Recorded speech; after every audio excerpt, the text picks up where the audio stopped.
Hey there, welcome back. Thanks for joining me. Sorry, running a little late today for our Sunday chat because I was playing in the kitchen with my little treat that I will be having after this. Little protein-packed matcha, chia, maple, with a little bit of coconut milk on top, blueberries, and banana. So yummy. You know, my jaw still won't open, only opens to a certain degree. Ever since the oral surgery for the jaw collapsing. So I'm always looking for great ideas for things that are soft and nutritiously dense. So if you have any ideas, please don't hesitate to share. Okay, well, I hope you have your coffee made, your tea made, or perhaps some popcorn for today, because wow, this week was wild. This week was simply supposed to be autopilot chemo, right? Right now, we know that there's some growth happening. We know that we might be at the end of the treatment options. You know, we're just we're just choosing to shit rainbows and do whatever treatment options are in front of us and keep going forward. Our focus right now, as my wife's on sabbatical, we're trying to really truly honor the opportunity that we have built for ourselves to be able to enjoy each other's time and ourselves and all of that. And so this week was just supposed to be walk through the doors, do chemo, come home, and continue on with the lovely little bubble that we've created for ourselves. But alas, that did not happen this week. Okay, so you know, last week on Friday, I walked through the doors to radiate my head. Cancer's been moving. It's moving in the bone of my skull, so I had to walk through the door and radiate it.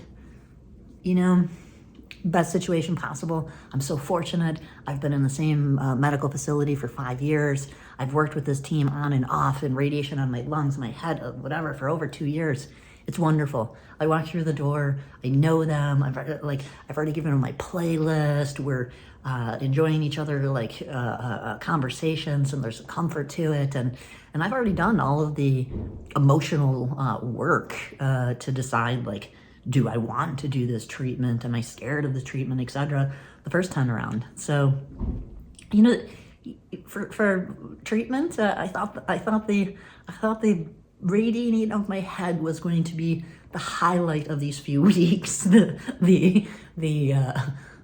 moment that we were allowed to focus on and allow ourselves to just, you know, absorb that what we're doing. But no. Because the week comes and I admitted myself for my treatment. You know, these are all my choices. I am the one walking through the door for these treatments. I've talked to my team. We don't know if this stuff is working. We're throwing shit up against the wall. I'm okay with that right now. I know that it's at least slowing it. I'm just trying to get my body into spring or summer before my choices are taken away. Choices, right? So I choose to walk through that door and get this treatment. That is a very scary anaphylactic reaction. And so there's this very measured extreme protocol to take care of me. You know, you go in and they give you a little bit of chemo and some allergy medicine and chemo, and there's this fine dance that the allergy team and the oncology team and the on-site care team, the nurses that make everything happen, right? There's this little dance that's happening with them. We've been doing it for 9 months. It generally attacks my throat. That's the reaction that they're looking for. And it's happened a couple of times, and I do not mean to minimize it at all, because it is terrifying. But it's happened a couple of times. And I'm in the hospital, and they have medication for it. When it's happened, again, not minimizing it, because not being able to breathe is a pretty intense feeling, believe me. But you can see them working, you can see the protocol in place, and when they hit you, it works. There's a solution. So warranted to be a little bit more relaxed or not, that's just like titration in and out of trauma, right? Like I literally have to talk myself into going in for this because this allows me to dance, right? Okay. But this week, oh my God. Oh, it was the most insane experience ever. And my poor wife happened to be there for it.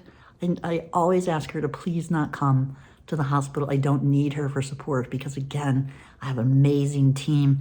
That on-site team, when I check myself into the hospital for this treatment, oh, they're so lovely. You know, I walk in, I set myself up like I'm checking into a hotel room. I've got all the stuff to keep my mind busy over the next 4 to 8 hours. You know, put my music on, they let me dance around the floor. They know, they give me like an hour of movement between treatment. Like it's really, you know, I'm good. She doesn't need to be there. This particular day, she decided to come. And when she showed up, everything was going fine. And then the most insane, like it was as if I was cosplaying in some biblical times, man. Whoa, it was insane. Everything was normal, and then all of a sudden, all of these, they look like burns to me because I'm so familiar with them, having worked in kitchens forever. Like these boils, like these air pockets came up, these bubbles everywhere, all over my skin, but there was no fluid inside, right? And then all of like the vessels came up in my hands, all of the arteries on my arms and like came skin side and they were purple. All of this was pooled purple. My feet were pooled. And it was just rolling. And obviously like when the allergic reaction starts happening, the protocol comes into play. The oncologist is doing a dance with the allergist and the on-site team, and they're hitting me up. But this is the thing. That's not working. That's not slowing it down. Like some bubbles all over the place are plopping up and they're just growing. Like, seriously? I had to disassociate myself. When it started happening, I moved myself into, okay, this is fascinating. Scientifically, what is happening? Biologically, what is happening? I'm going to stay in that space.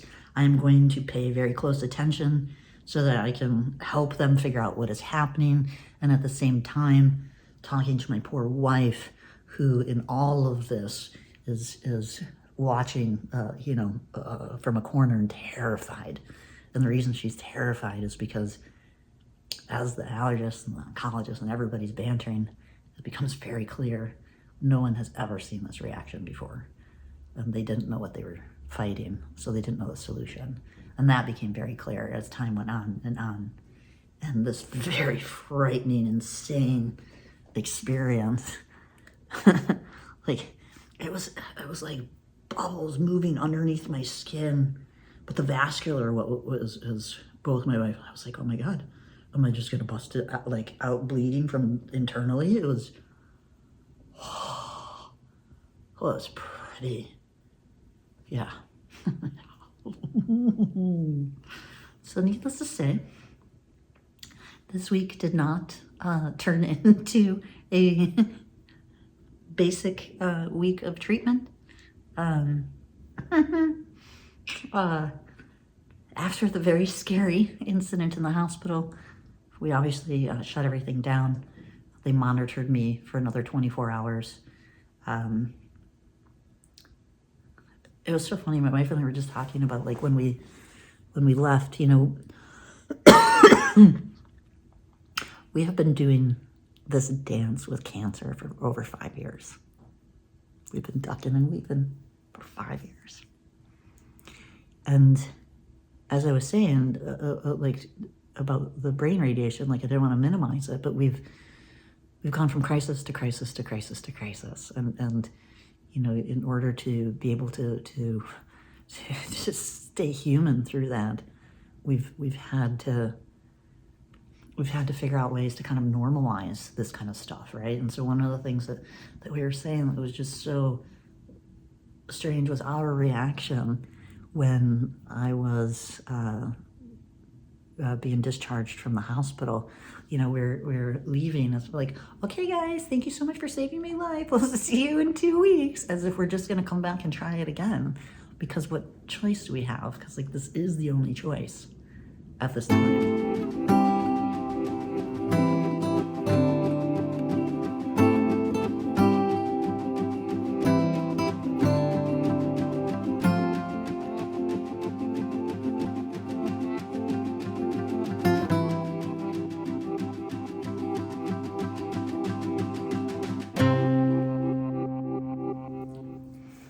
Hey, thanks for sticking around.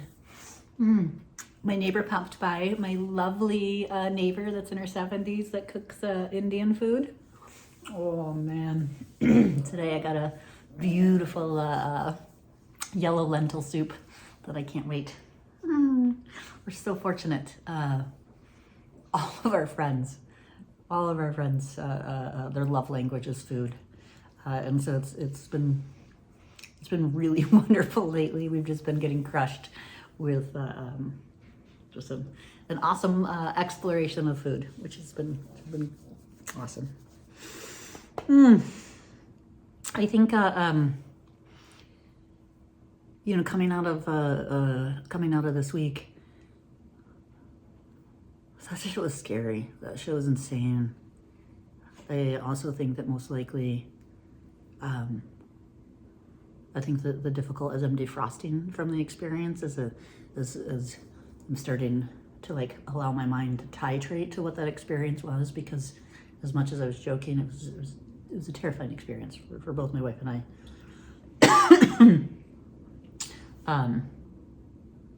I'm recognizing that we always talk about choices. I respect the choices, and I think maybe, you know, choices are coming to an end. But that said, right here, right now, my wife is still on sabbatical. We just had a very traumatic experience, and in our fashion, because as we keep talking about, one of the things that's on our mind right now is how do we make this be our finest hour? How do we do this together, and how do we do this be our way? And as your choices get taken away, the ones that you can make are so much more important, right? And I think that you know, we're just focused on shitting rainbows. It was my wife's birthday this week. We were able to grab a little bit back. We went for a date night. You know, didn't turn out our plans exactly like we thought, because, you know, I had this crazy thing happened, and it took my ability to walk for days. But as my wife and I keep saying, adaptability is our superpower. We know that the conversations that are coming are going to be really hard. For right here, right now, we have no further information. We can't make any decisions.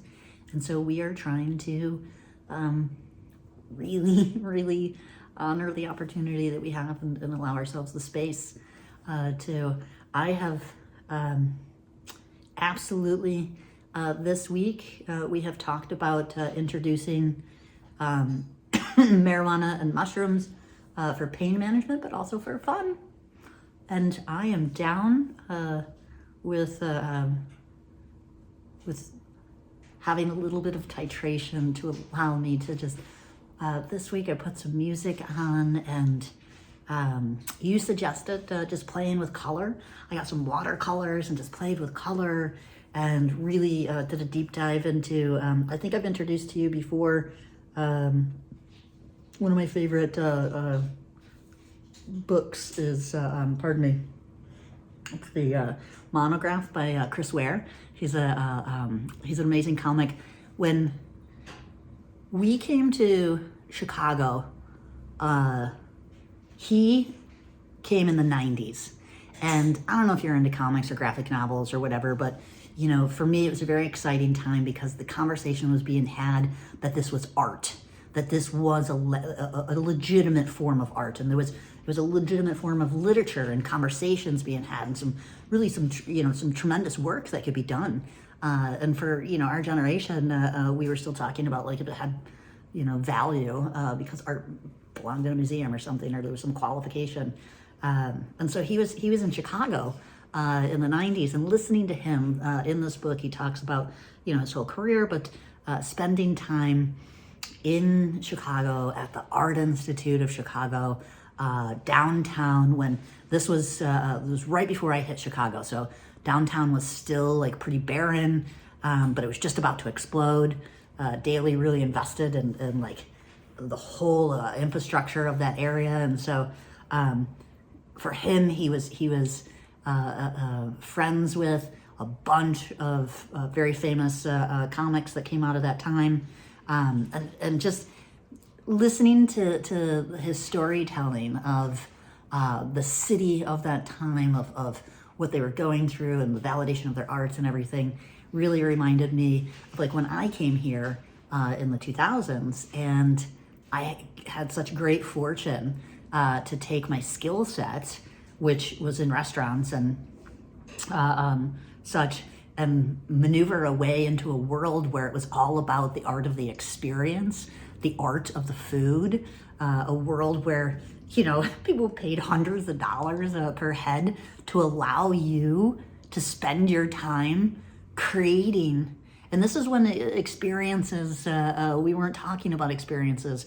We were just, the chef was doing amazing things, but my entry into this world is when it became a whole, where mixology just started, and designing the experience from the minute you hit the door, everything that you saw and you felt, it was so creative.